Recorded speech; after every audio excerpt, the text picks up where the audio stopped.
Good morning guys, এই যে দেখো আজকে রান্না হচ্ছে ডিম সিদ্ধ হচ্ছে। এখানে আলু আর ডিম, নতুন আলু আর ডিম সিদ্ধ হচ্ছে। আর এখানে হচ্ছে খাঁটি গরুর দুধ গরম করেছি, তো এখন গরম দুধ দিয়ে খাওয়া হবে মুড়ি। এখানে ভাত আছে, এখানে ভাত রান্না হবে। আর আজকে ছোলার শাক রান্না হবে, এই যে দেখো। আর পালং শাক আছে এর মধ্যে, আবার ভিতরে এই যে পালং শাক আছে। তো পালং শাক ছোলার শাক দিয়ে রান্না হবে।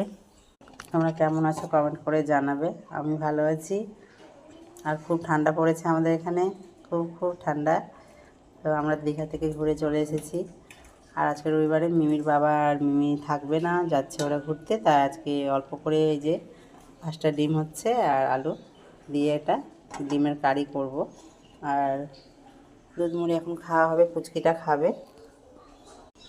টাটা বন্ধুরা, আবার আসছি অন্য কোনো ভিডিওতে, অন্য কোনো ব্লগে। সবাই ভালো থেকো, সুস্থ থেকো, নিজের খেয়াল রেখো।